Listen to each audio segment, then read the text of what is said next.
Chaos, chaos, chaos, chaos in the Swap House. No, thank you so much for joining us this evening. This is another Thursday edition of We Hold These Truths because we have an amazing guest this evening, Kathy Hall.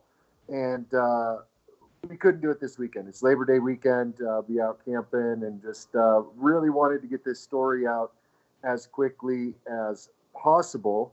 And there's a lot going on here. I mean, here we have a family that suffered tragedy with a daughter who was killed at the hands of an irresponsible illegal immigrant, which led to a legal battle with the Department of Children and Family Services in the state of Arkansas. And one of the people that was helping her out during this time was Linda Collins Smith, the murdered ex-state senator from Arkansas. And we're going to try to cover as much as we can of this. I mean, obviously, we have some pending court things going on with this murder trial, and the fact that there's gag orders out, that we got to be really careful how we approach this, as we want her to be able to uh, be a potential witness for anything in this. So I think all of these issues kind of merge together to show us some of the challenges that we have in this country, um, and the danger it is to families. I mean, if you are a normal nuclear family trying to raise kids in this country, you have a chance of those children being trafficked by state agents for Title IV incentives. And part of our goal of this show, as we reiterate over and over and over again, is to continue to show people that it doesn't matter what state you're in, it doesn't matter what area or what place in life you think you are. I mean, there's people that have money that this happens to. There's people that are doctors that this happens to. There's people like Rachel Bruno, who we just had, who have no idea that these states are trafficking children, denying grandparents grandbabies and due process for Title IV incentives. And I just think this is a really important story to cover. And so we're going to get right to it. Just wanted to put a shout out that today is my son's birthday, Abraham Schwab, as well. It's such a blessing. I want to thank everybody that prayed for our family, that fought with us over the many years that we battled the Department of Children and Family Services in Kansas. That even today, as we're doing this birthday, it just reminds me of how blessed we are and what a challenge it was that we had a real chance. I mean, they tried to terminate our rights 3 times while committing perjury and changing court documents and you name it. I mean, you guys watched it, you saw it, and to have these children home is such a blessing. And we don't want to minimize either the suffering of parents out there. Parents, I saw a post by Sarah Carter the other day, and it was heartbreaking because, I don't know necessarily what to say, because it would be easy for me to just challenge them and say, keep on trucking and don't give up. But I don't know where I would have been if I'd have lost my children permanently, or even in a place where Kathy Hall lost her daughter. And so that's a challenge for any parent. So I think this time will be for her to share that story. And there she is. Thank you, Kathy, for coming on the show today.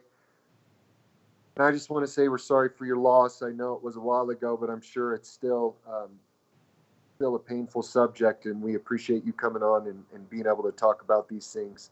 So I guess we can get right to it and just go ahead and tell us a little bit about yourself and what occurred to initiate this battle that you had with the Department of Children and Family Services. Right. Well, it started. My daughter was a young mother. Uh, she, about 5 months after the baby was born, my granddaughter, Brooklyn, she had postpartum depression, and we put her in the hospital to get her some help. And I believe that was what put my granddaughter on the radar to begin with. It was November 2018. 2016 on the 5th of, no, I'm sorry, 2015 on the 5th of November. There was a knock at the door. My daughter Haley was 17, right? Her birthday was in November. So it was about 10 days before her birthday. She had been going to school. She did the delayed entry program into the Navy. My husband was military, so she grew up in a military family and decided that's what she'd wanted to do. And she was working. So it was a 3-day weekend coming up. She wanted to go spend the weekend with her cousin. And I had no problem with that. I kept her daughter.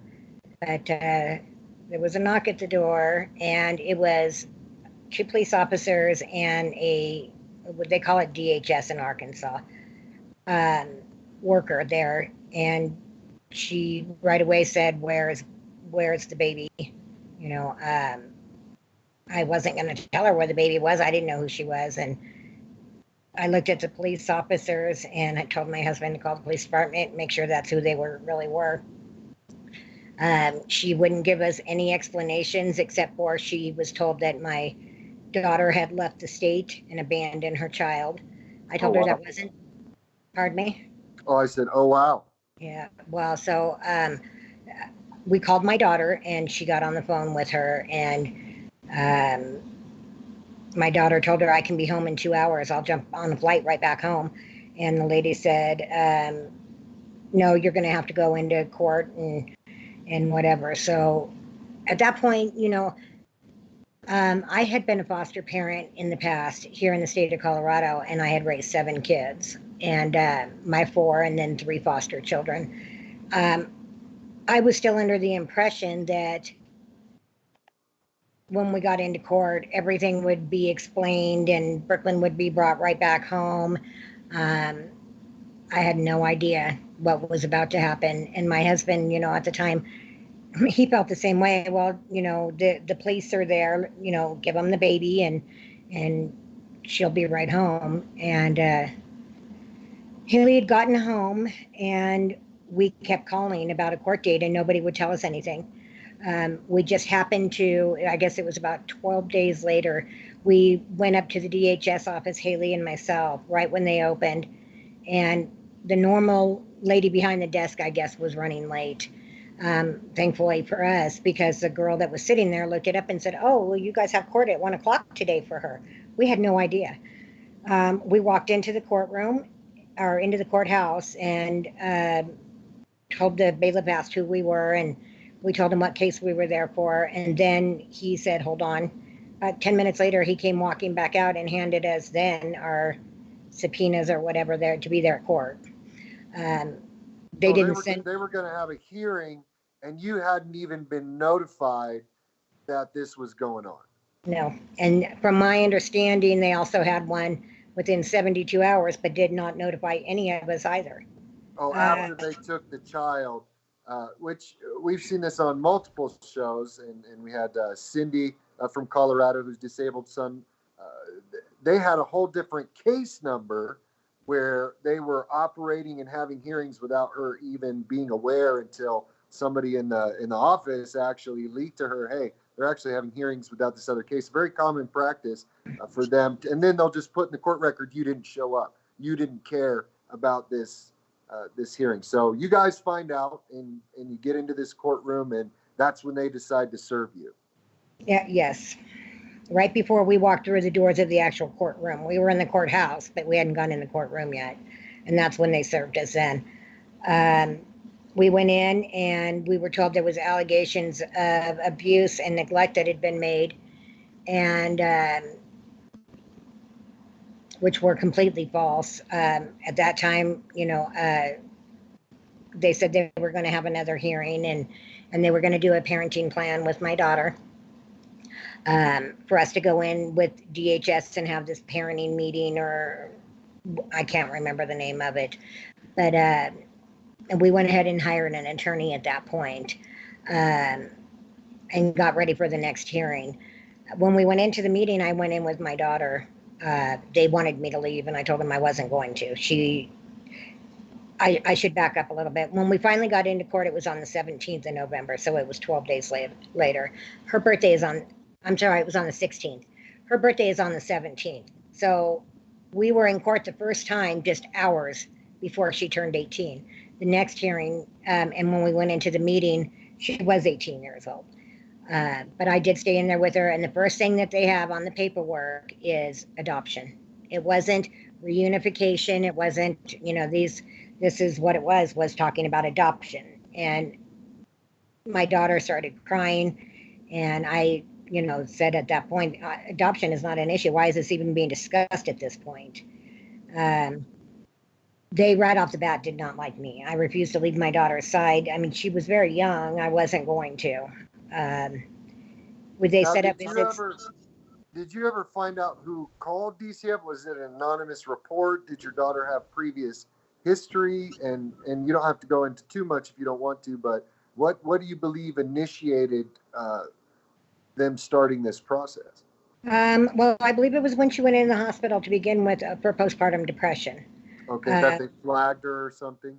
yes, and they, she had a baby because she had the postpartum depression, and then she was also seeing the school counselor to help with counseling after the hospital, um, and I believe it was the school that maybe had made some phone calls or done whatever. I'm really not sure, to be honest with you. I don't want to point any fingers at anybody directly, Okay. because we'd heard different things throughout the last couple of years. But um, we finally got in, and we had everybody there at the meeting, back into court, and uh,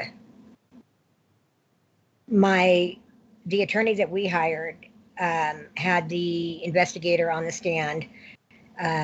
Well, first they had Haley, and apparently when Haley was going to visiting and speaking with them, they made Haley to believe that if she were to make accusations against myself and my husband, then her baby, nothing would be held against her, and the baby would be returned to her.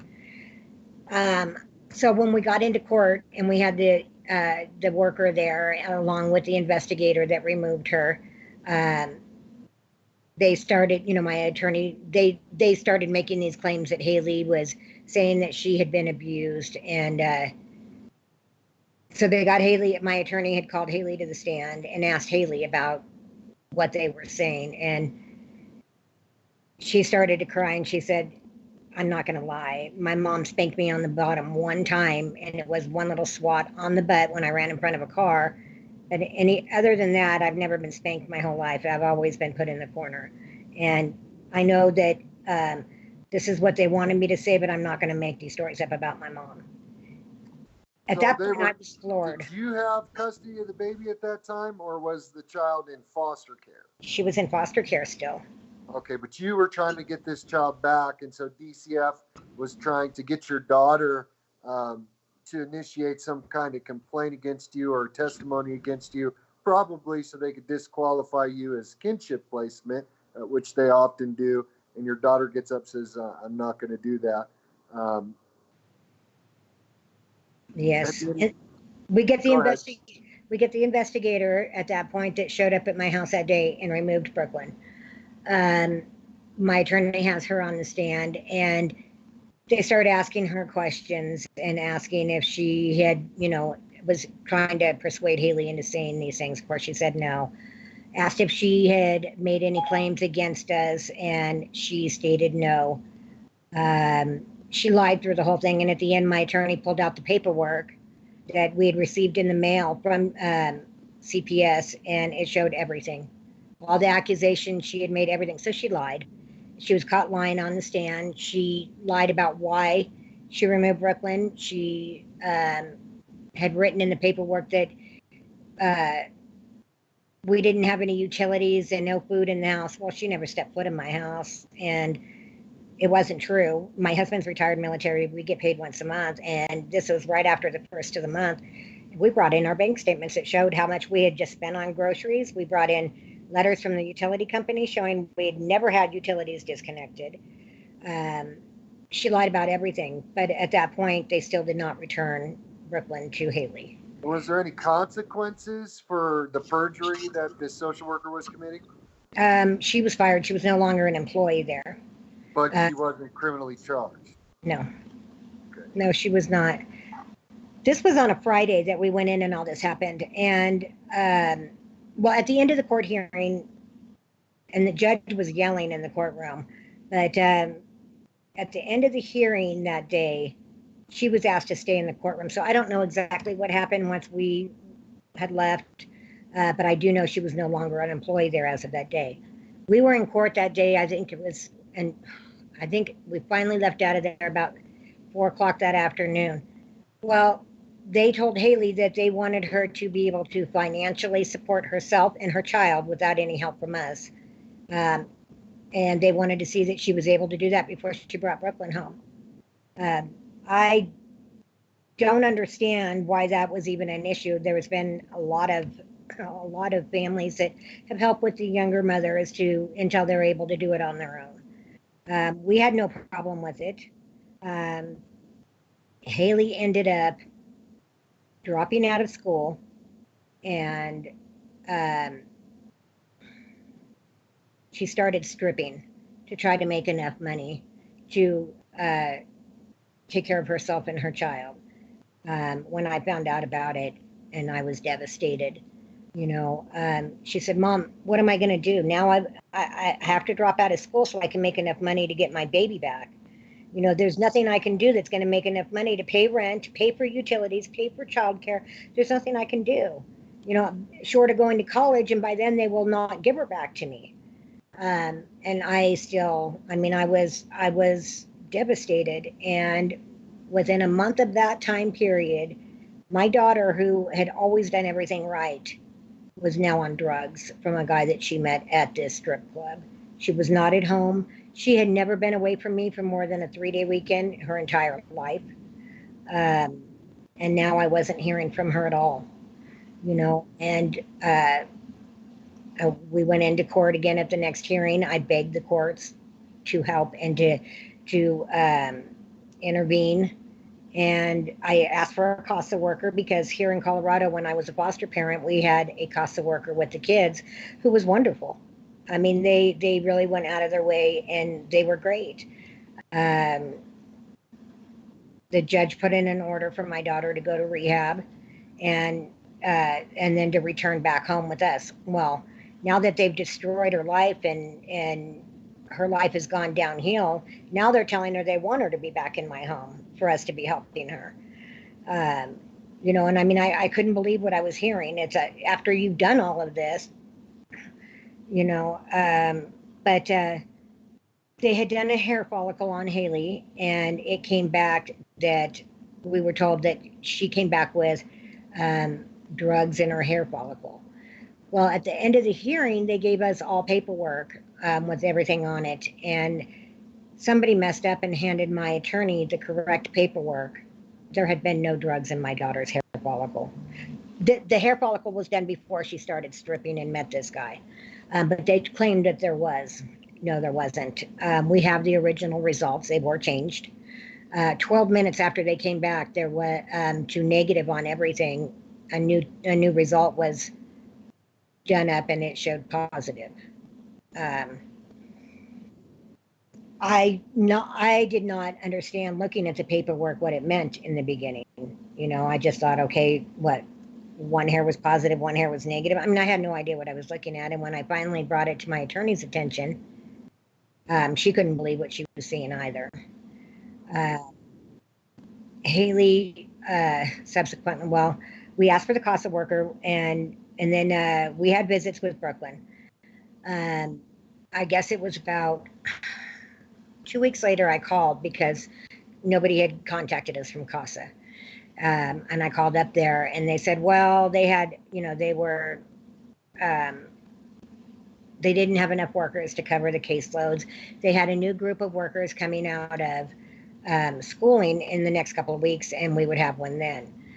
Well, then in the meantime, we showed up at a visit to go with my granddaughter, and we were told that the worker was no longer going to be her worker, and I was excited. I thought, okay, things will turn around now that we have a different worker. Um, So was she doing better now that she was at home with you? Because you No, we see didn't this get her come. to, we didn't get her home at that point because Oh, okay. So the judge she, orders, they put all these demands on her. Your daughter was already struggling with depression. That's what triggered this call to DCF, potential um, postpartum depression. And I want people who may be watching this for the first time, and you're looking at this and you hear this and you go, well, in the judgment of your heart, well, that person deserved to get their kids taken away. And I want you to understand that the purpose you have is to help families in crisis. So there's already an underlying idea that there's a family or a mother or a father that's struggling somewhere in their life and they need assistance.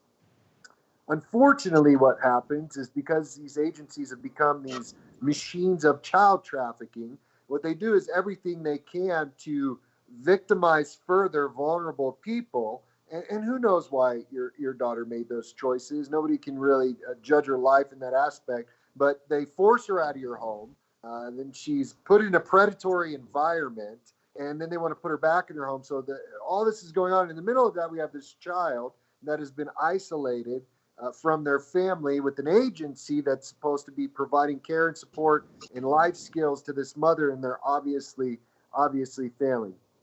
So uh, between when this case initiated, how long was it until your daughter passed away? And maybe you could tell a little bit about that story. right. Well, the last hearing that my daughter showed up, the judge had made the comment and said that she visibly looked ill, a shell of her former self.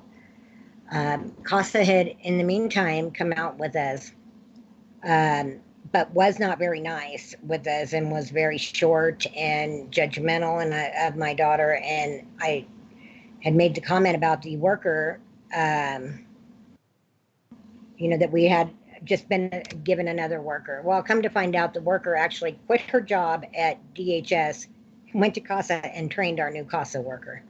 Hmm.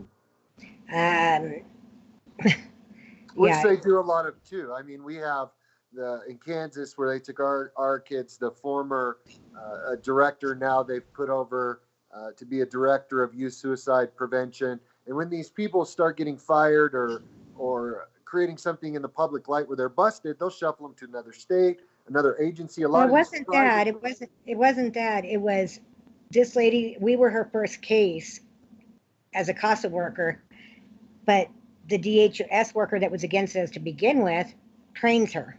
Well, that's what I mean. The one you said that lied on the stand. Now she has a job with No, it CASA. wasn't her. That was the investigator who Okay, removed my I granddaughter. I Yeah. apologize. I Yeah, no, misunderstood. and I Okay. believe once the investigator was found to be not truthful in court and had lost her job, it was our understanding that her and the worker were pretty good friends, and I think that there was a grudge against us from the beginning, because So of at that. this time, why were they denying you custody of the child? What was their reasoning? Well, I have lupus, and they said because I take prescription medication, the medications that I take, and I had been on pain medication at the time. I had just come out of a lupus flare. So they considered that a failed drug test when they did drug tests. And I said, I have a prescription for, it was Vicodin at the time. And, oh, okay, well, that's fine then as long as there's prescription. But then when we went into court, they used it against me and said, because my health would be bad enough at times that I had to take medications, they didn't feel it was the right atmosphere to be having a baby in. Which I is really wasn't. interesting because I was on a case in Michigan, and this is no joke.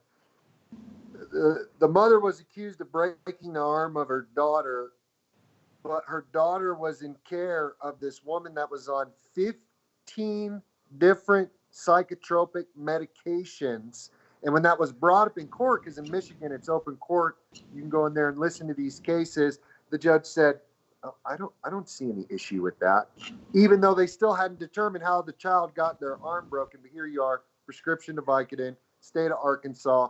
No, you're not fit because you're taking a valid medication from your doctor. So they're using that to keep the child. Was there any attempts to integrate into your home or transfer from the foster parents?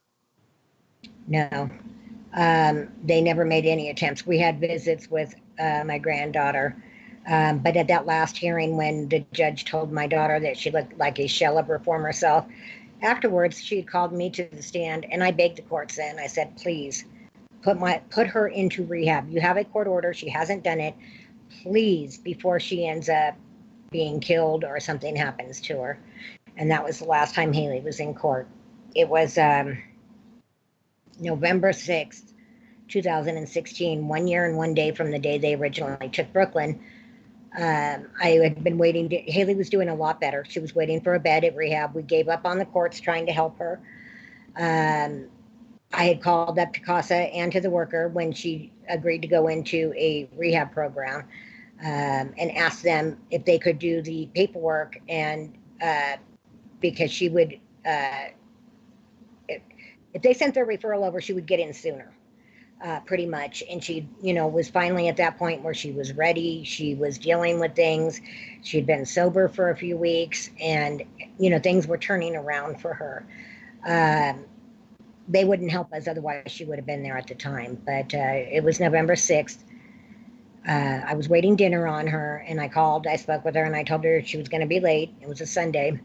And she said she was going to be headed home. She would be there by 7. I said, all right. Well, 7 came, and no Haley, and my husband, being the typical man, being a bear, he wanted to eat. He wasn't going to wait on her. So we sat down and started eating, and I started hearing sirens. And I told my husband I just had a feeling in the pit of my stomach, and I said, please go look. I think it's her. And he said, no, it's not her. And he went down, and they said, no, it was a boy. That had been crossing the street and got hit by a car. So he came back, and I didn't hear from Haley. And I thought, well, maybe as the night went on, I kept thinking, and I kept hearing sirens and more sirens, and I kept trying to call. And my husband said, well, she must have slid back then. And about 9 o'clock that night, the phone rang, and her bed was open and be open the next morning for her in rehab. So then I was trying even harder to get a hold of her to let her know, and there was no answer. And I went to bed. I didn't go to sleep. I was in my room laying down, and my husband was locking up, and he came walking into our room at about 12:15 that night, and he said, there's a few detectives at the front door. They want to talk to you about Haley. I think she's gotten in trouble. And I said, so sirens, I know it was her. And I opened the door, and there was 4 police officers standing there, and I could tell by the look on their face. And I said, is she dead or alive? And they said they weren't even sure at that point if it was her, that they needed for me to identify some marks on her body to see, And after about 10 minutes of doing that, I guess I finally answered the right question, or said the right thing that identified her, and they asked me to go with them. I asked once again, is she dead or alive? And they just said, the doctors need to talk to you, and I knew it was that bad. I got to they drove us up to the hospital because I probably couldn't have driven at that time. And it dawned on me as we were on our way up there, and I said something to my husband, and he said, but she's alive. And I said, yeah, at least she's alive. And I had a little bit of hope. And then I realized, I said, is this the sirens I heard earlier? And he said, yes, ma'am, it was a block from your home. And I said, she isn't going to make it. She wasn't even able to tell him who she was. I knew. And so what happened? A man driving 71 miles an hour. She was on the back of her friend's scooter on her way home. And it was a 35-mile-an-hour zone. The man was going 71 miles an hour and hit the kids from behind. Haley's had taken the blunt of the impact. She went up on the hood. She was there for over 220 feet. And instead of slowing down or stopping, he flung the vehicle over into the next lane, trying to knock her off, which did knock her off at 71 miles an hour head first. She was brain dead. She was brain dead from the first hit. But then she had a lot of internal injuries. We didn't even have anything left to donate that wasn't damaged. The driver and the scooter both went up underneath the truck, and the boy was drug underneath the truck for over 2,000 feet until, well, the sparks were, it had created sparks, and he was afraid somebody was going to see him. It was a Sunday night at 7 o'clock at night, so he pulled into some apartments. The boy had lost his legs on the road. They had literally been ripped off of him, and the rest of his body had come out at that point. Um, he was still alive. He was screaming for help. Thankfully, somebody was standing outside when the hit did happen, and they ran across and helped their phone out in the street, so that nobody else ran over my daughter. Um, she survived for about 6 hours. I was told that there was no chance of survival, none. They had already resuscitated her 3 times. She had 3 massive brain hemorrhages, including this brain stem, which means she would have never even been able to breathe again on her own. Uh, but they knew that it wasn't going to make it that far because the internal bleeding was too severe. So they asked me what I wanted to do repeatedly, and I couldn't answer them. But when her heart, the monitor started going off the last time, and they came in with the crash cart, I looked at her, and I had not left her side since I had gotten there. But I knew she was gone. Um, but I guess I just needed to hear it. So they asked me what to do, and I asked them, is there even a 1% chance? And all they could say was, I'm sorry.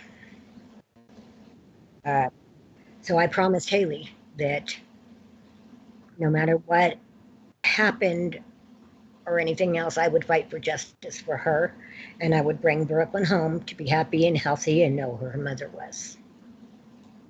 Now, in fighting for justice, what was the disposition of the driver that hit her, and what was DCF's response to this tragedy? And I never even heard from him. I never heard a word from him. They you never never. called.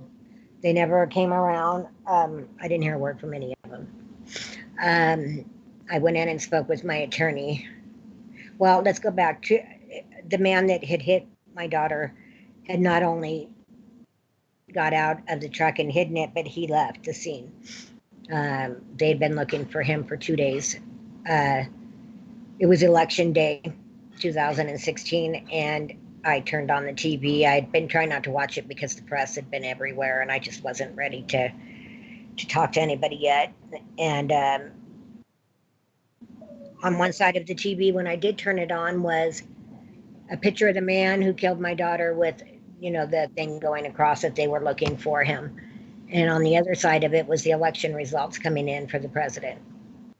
And significance I did not realize then. I didn't, was upset because I didn't want to see anything on the election at the time. I wanted to find out what happened. But 2 days later, they found him.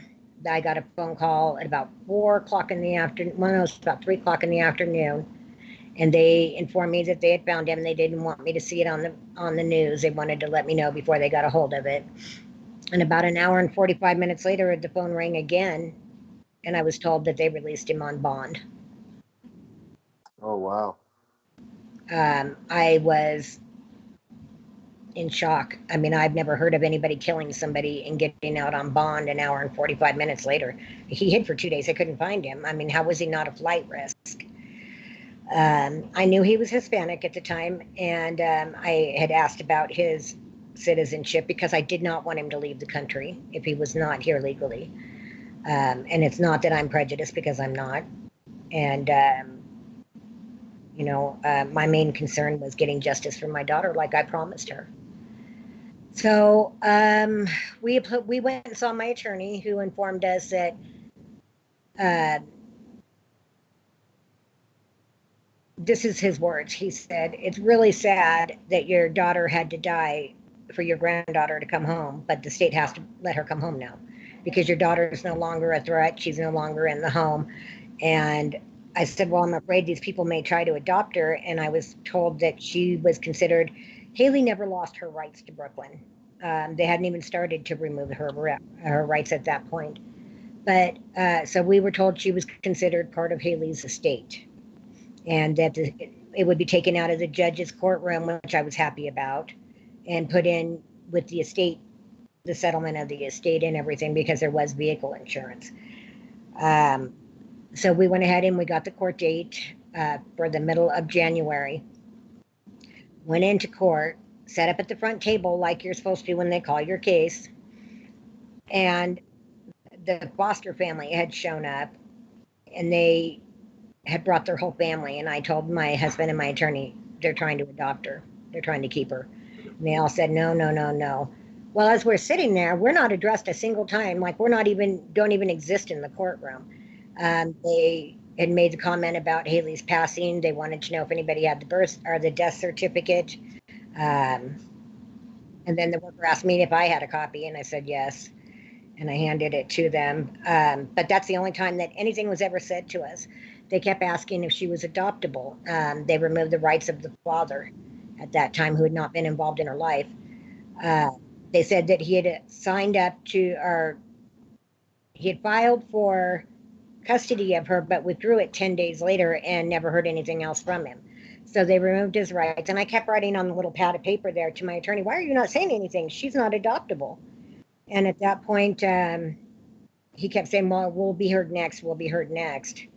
And we never were heard. We walked outside. The judge called a recess at the end of it. We walked outside of the courtroom doors. We're still in the courthouse when she called the recess. And I was saying to my attorney, why are you not saying anything? You know, what is going on? And he said that, oh, we're going to be called next. They were just clearing the way, and that's all that was about. About that time, the bailiff walked out and said, that's it, court's over for the day, go home, and locked the That's doors. so horrible. And how soon after your daughter's passing was this court hearing?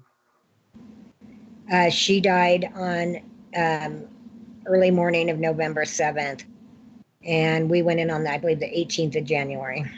Okay, so 10 days, you're still grieving. Not a we're sorry for your loss. Not we're going to figure this out. Not No, it was like completely 6 weeks ignore later. you and then Yep. hustle you through a court hearing without so much as even allowing your voice to be heard. That is a tragedy in and of itself, and it's not uncommon either. So many parents get into this courtroom scenario, trusting their attorneys, trusting the process, not realizing once that hearing is over, it's over. And if people don't speak up during that time, it continues and propagates these injustices. And people need to understand that when we go into these situations, we got to be prepared, which obviously you were. You had your own attorney. A lot of people just don't even know what's happening as they're stealing their kids. Their Well, attorneys it was don't about say 6 anything. weeks after Haley died that we got into court. And what was really weird about it is when we first got there, my attorney walked over to this side room where all the workers and everybody were sitting, not in the courtroom, just another little room with a table and chairs. And they were all sitting around in there talking. So when we left the courtroom that day, I said, what happened? You know, you were just in there before the hearing. Didn't anybody say anything to you? And he said, well, no, nobody said anything. Well, I since found out that that's a little meeting room that they have beforehand, and they know what's going to happen in court that day. But, you know, we were very naive to the system. We believed once we got into court, this would all be straightened out and over, you know. I never imagined what we would have gone through. You know, when we brought up that I was a foster parent, and they said, well, that was in the past. That isn't here in Arkansas. That was in Colorado.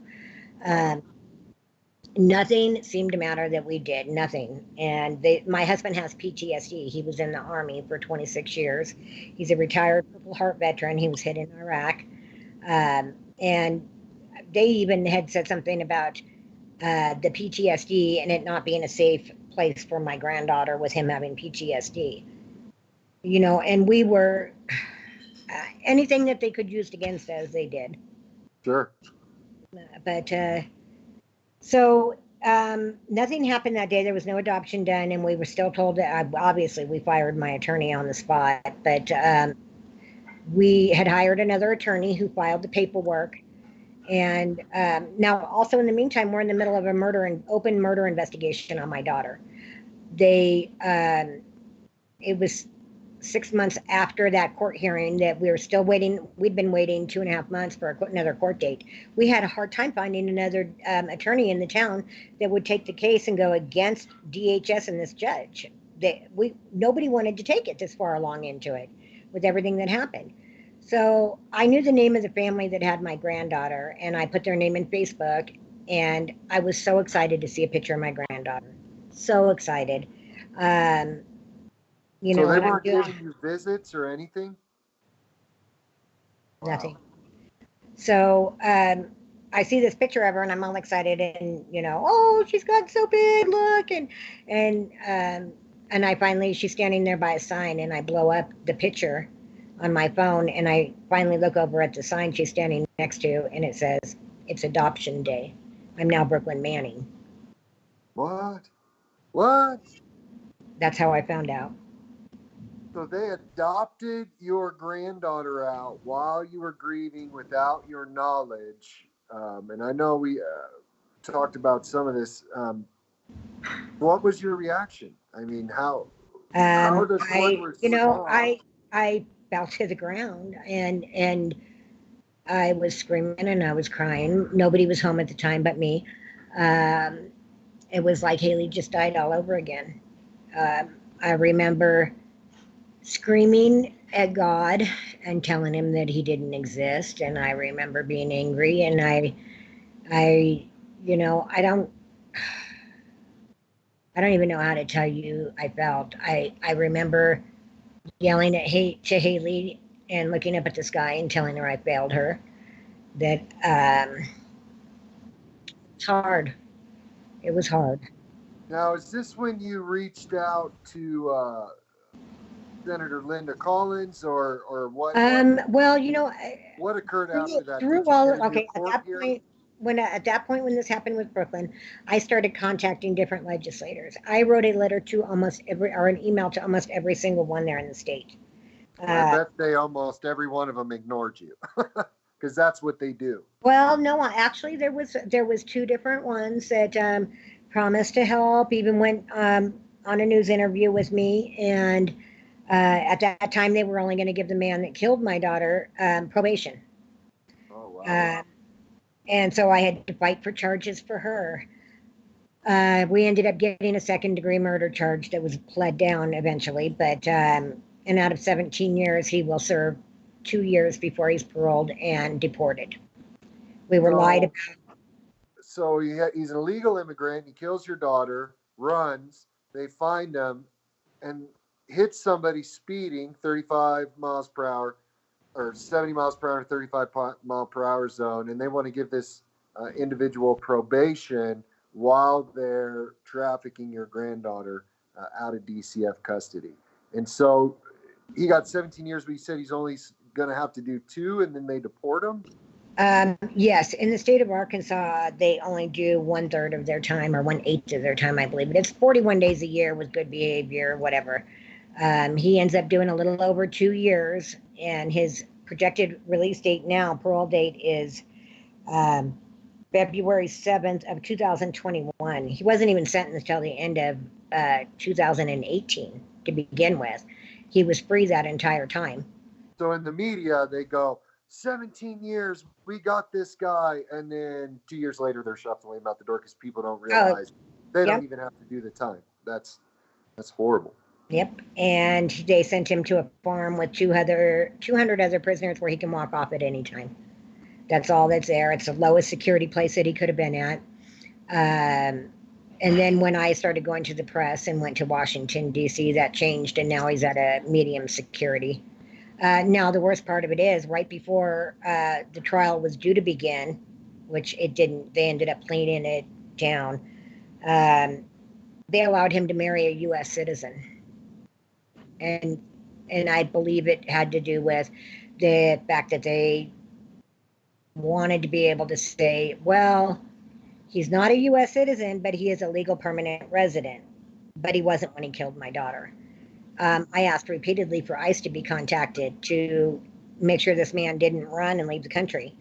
And I was told that if they were to contact ICE, he would be taken to Louisiana and deported and never spend a day in jail. So that's why they had not done it. Well, come to find out, the county that my daughter was killed in is an ICE holding facility. They lied. They tried to protect him. And, you know, he was not actually sentenced until 2018. So he's been in jail. Come May, it was 1 year he's been in, and he's already going to. Now, his parole projected release date is February 2nd, 2021, but that's not all of his good time credits yet. So it will end up being the end of 2020.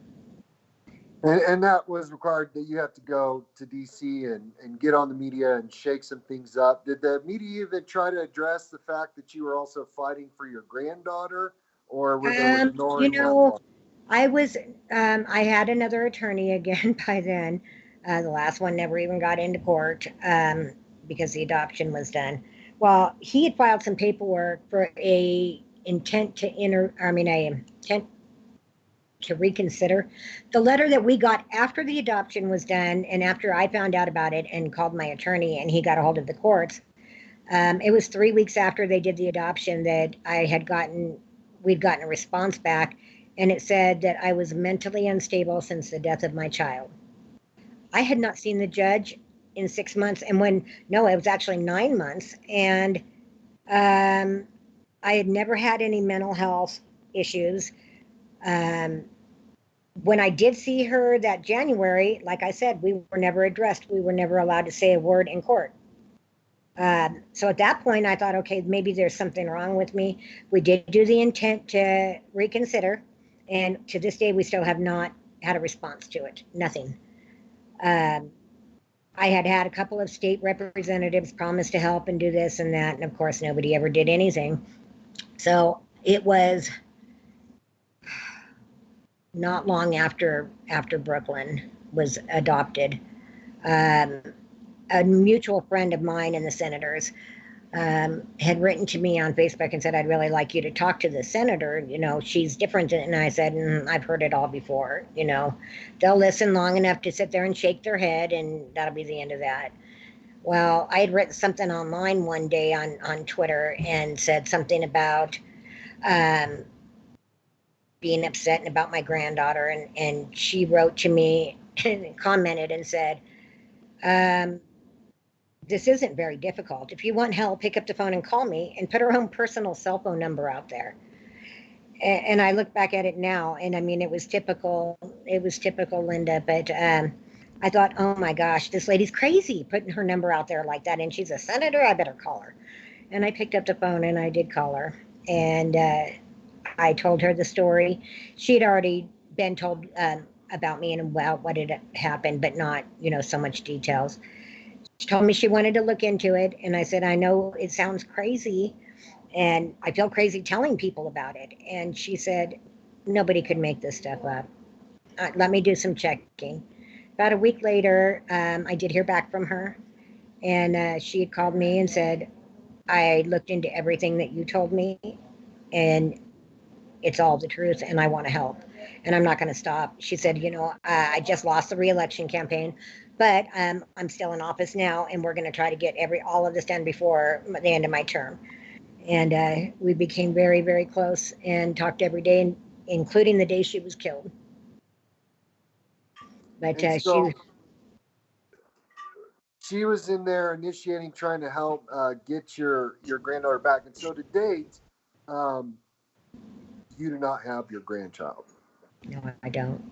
And Um, is there any legal action going on? Did Linda get a chance to initiate anything? Did she Linda, get you any as a answers? senator, Linda was head of the Judiciary Committee in the state of Arkansas. She had asked repeatedly for the case files and everything. She got the very basics of everything, and when she questioned it, nobody would respond to her. We asked for the transcripts of everything that happened.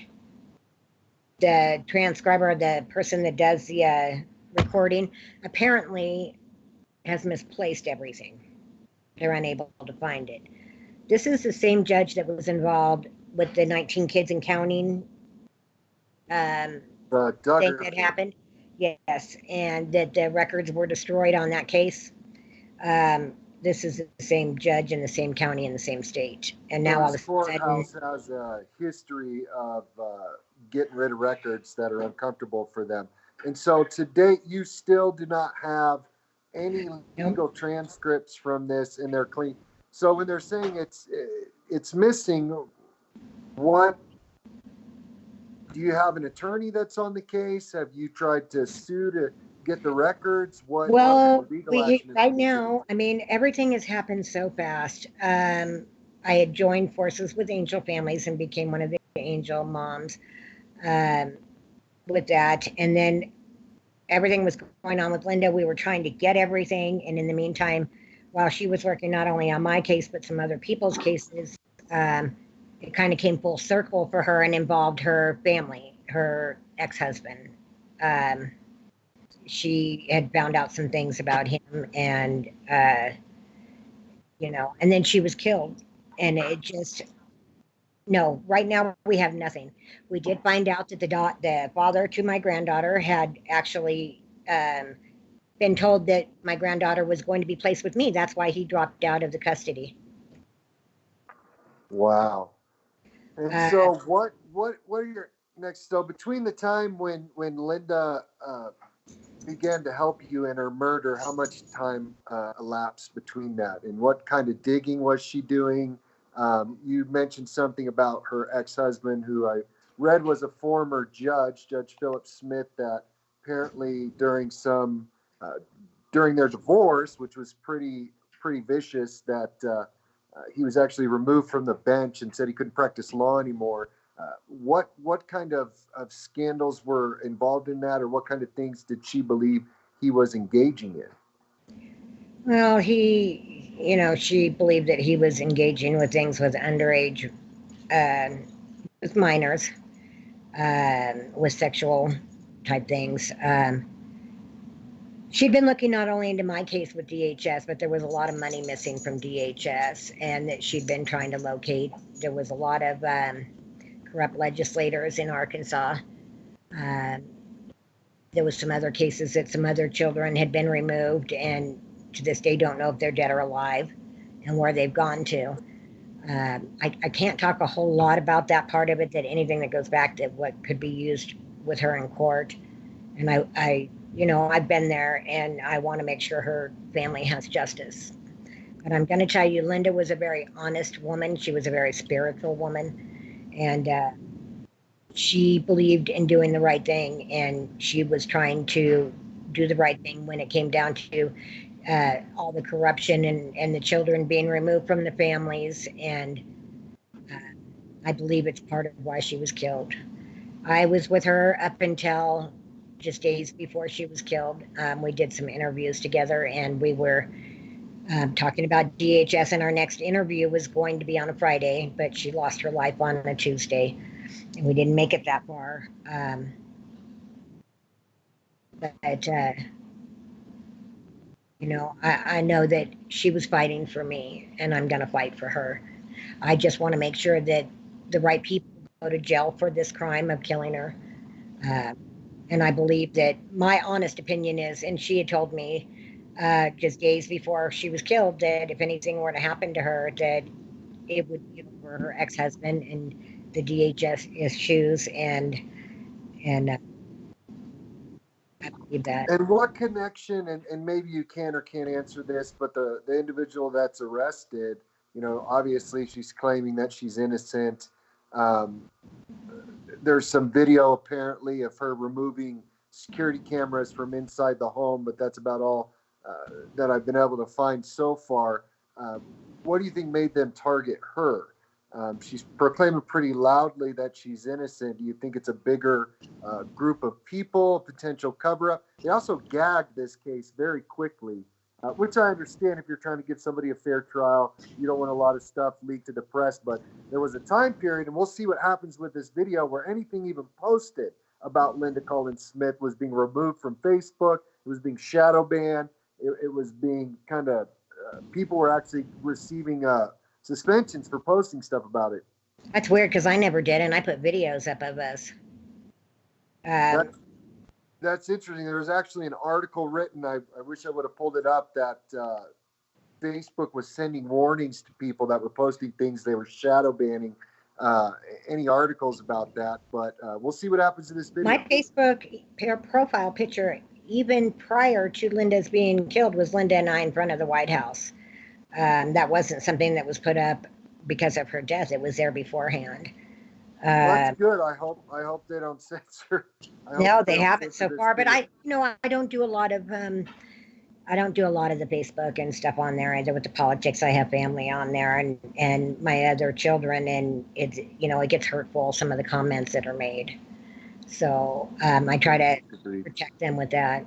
People can be pretty vicious, They and can. and so she wasn't able to make a whole lot of progress on her case. You apparently believe there's more to the She's made story. more progress than you think she has. I honestly believe that everything will get out there, In and its own time. And that's good. That's good. So where are you at right now with your case? Is there any pending legal action? Um, right now we are at a standstill. I do have an attorney, but the problem is in Arkansas, my granddaughter, during the middle of the murder investigation, was removed from the state. She's no longer in Arkansas. She's now in wow. Wisconsin. They allowed the family, to take her out of the state during the middle of a murder investigation, which I still to this day don't understand. She was still supposed to have been part of Haley's estate, which was not closed until 2018.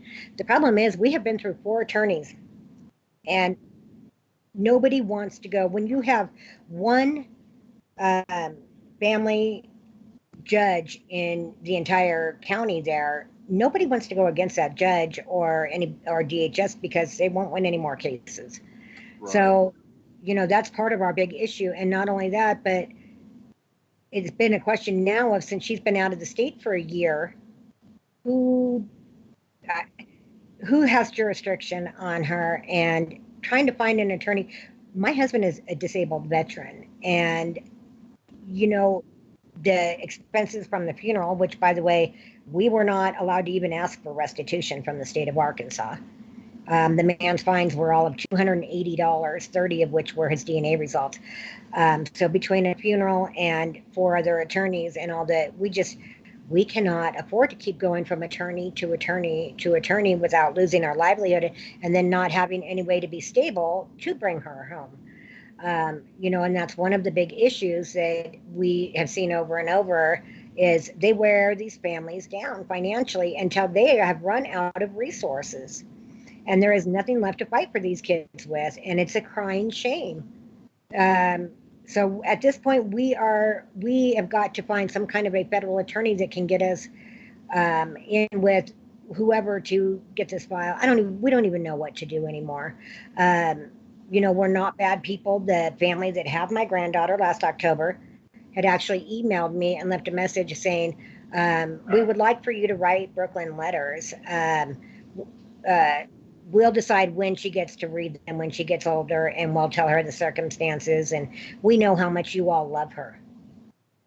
Wow. That's almost like a slap in the face. It I was. mean, just that's that's horrible. And do you believe that part of them moving, during this crisis, they know people know Linda's looking into your case. She ends up murdered.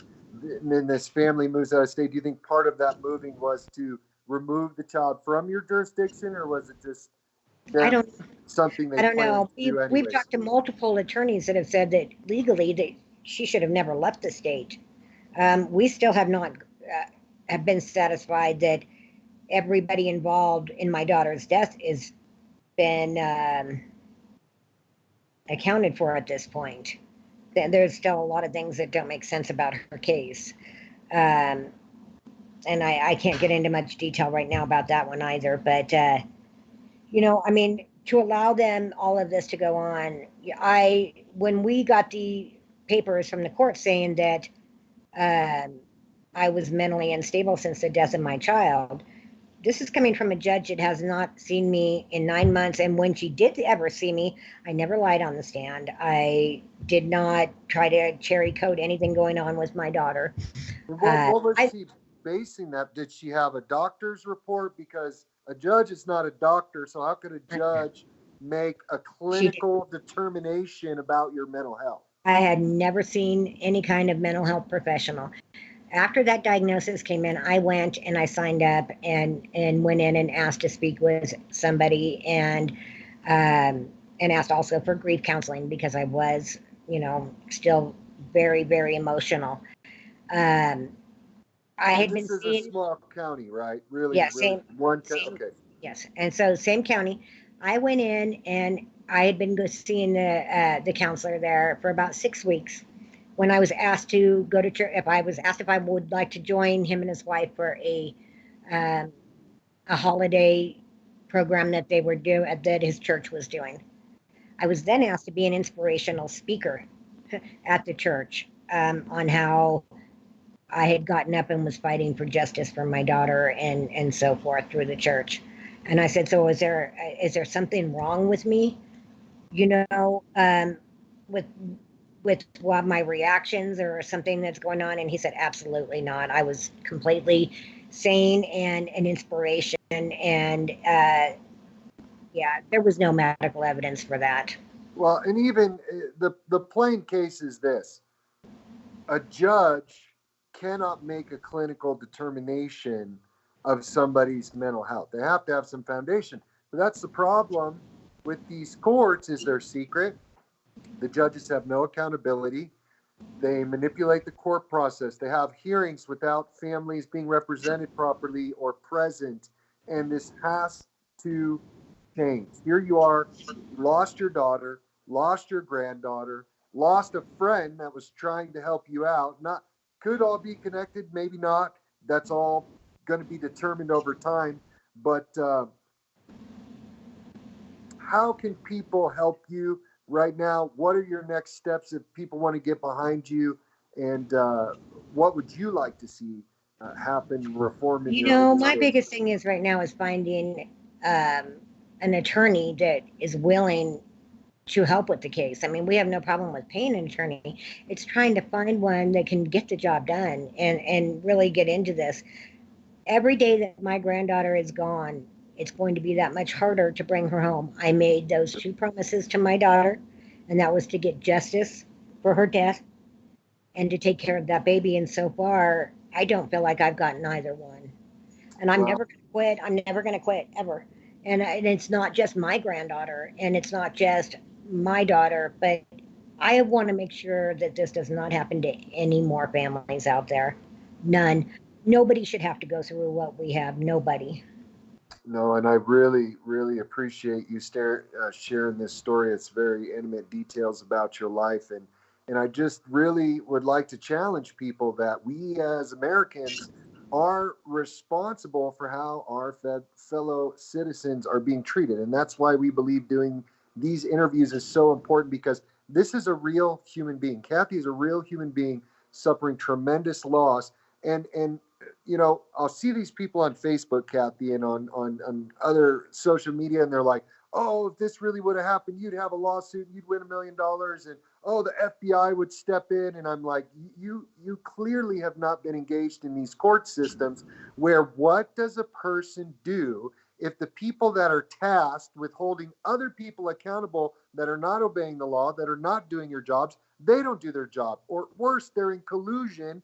In stealing children, denying due process. It could be simply that they just don't like you because you had blonde hair or you had some reputation when you were younger. In small towns get pretty vicious, that they just decided they knew what was best for your life, and now you're suffering. And the one thing I think people can do to help families like this is we all need to engage in this battle to educate people, share this video, let them know this is happening. Okay, we have a court system that goes after a vulnerable woman and pushes her away from the protection of her mother, that ends up destroying her life. They steal the grandchild, adopt them out to strangers. What do we do, America? How do we stop this?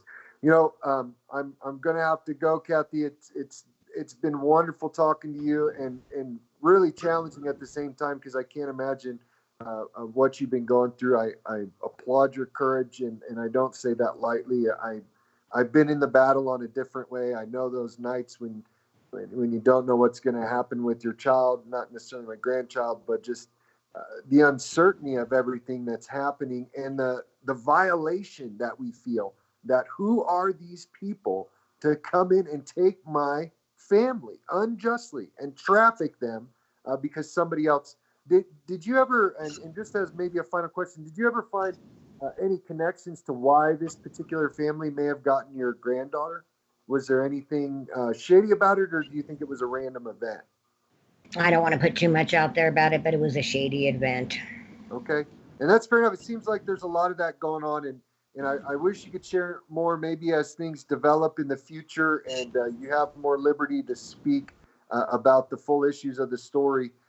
We'd love to have you back, and if there's anything we can do to help in this battle. One thing I haven't seen anybody do yet, and I'm not trying to give you legal advice, but on these terminations that are clearly unjust in these adoptions, I don't, there's an approach that I haven't seen many people take about attacking the fraud of the adoption. I mean, it's a fraud on the court. It's a fraudulent adoption. There has to be an attorney or a legal approach. And I'm not saying I know who that is. I hope there's an attorney watching that knows what we're talking about, or he wants to help this grandmother and get to the root of this story. And attack that fraud, because fraud on the court nullifies whatever happens after that. And so I don't want parents to give up hope. I think if we continue to turn this around and we can begin to battle these fraudulent adoptions and hopefully hold some people accountable. Now, you were recently retaliated against, is that correct? Or do you not want to talk about that? Well, why don't we leave that alone for now? We can come back to that again another time. But yeah, I was. Okay. Well, everybody, I want you to pray for Kathy Hall and her family. And, there's been some chatter out there. People have been concerned about you, but. They're watching pretty well. There's been more than one threat made, and at this point, and then there's been people that have come out also saying that they know me and they speak with me daily, and that's not the case. There was reason to be concerned, but I'm all right. Well, we're grateful because,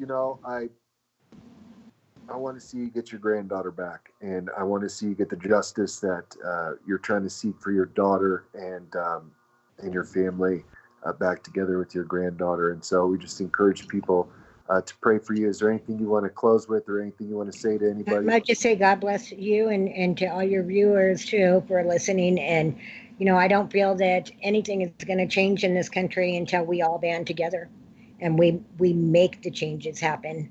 Sitting behind a computer and talking about it is not doing any good. You've got to get out there. You've got to get these stories, and I appreciate everything you're doing to get them out. Yes, ma'am. Okay. Well, Ted, I think we're at a close now. Unfortunately, I have to go to work because I don't get paid to do this full time. But we thank you guys for watching. Thank And, you. Kathy, we thank you for coming on, and God bless you. We'll be praying for you. So thank you for joining us for this episode of Meet.